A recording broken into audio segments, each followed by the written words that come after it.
let's talk about how you can utilize Crispin's Web UI playback control. With Crispin's WebRPX. It's part of our core product family, and it is again all Web UI driven, so it's a Web UI playlist. Okay. Now, although it's a Web UI playlist, it has all of the same sort of functionality for a dynamic, fast-paced environment that our automation has been built upon for over 20 years, right? It can control both master control schedules and news wheel schedules, all from within the same UI. It can even be a combination of both if you would prefer that to be. And from within here as well, too, not only do we have, again, that same traditional playlist functionality that everyone's come to depend on from our products, but also we have some cool new features that I want to try to get to with you guys. Okay.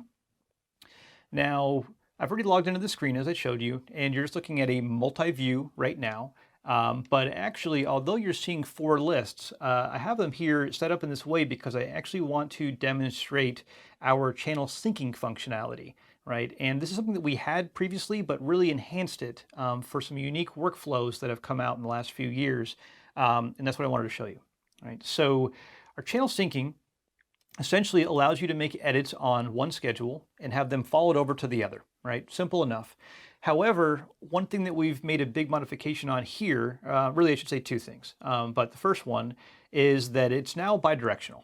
So in prior systems, you would need to set up kind of a master list, and the secondary or slave list would just follow any sort of playback execution that you carried out on it.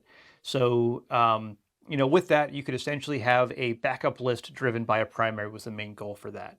However, with this, I can literally make an edit in either direction, and it's not just, again, it's edits and playback functionality. All of them are actually tied together. So right now, I have one spot highlighted in my schedule, and I'm going to actually go ahead and hit delete on it on my left-hand side playlist right now.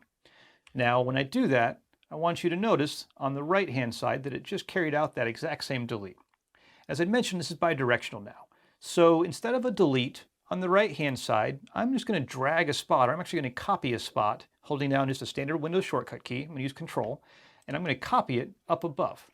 So by doing that, it's now copied it, as you saw, from the break below to the break above, and notice how in the other direction, this guy did the exact same thing. So now you have a true bidirectional sync. The second part that I had mentioned on this, there was 2 parts that I wanted to hit on, is the fact that not only can you go in both directions, but these can now be 2 totally separate systems in totally separate regions of the country, honestly of the world.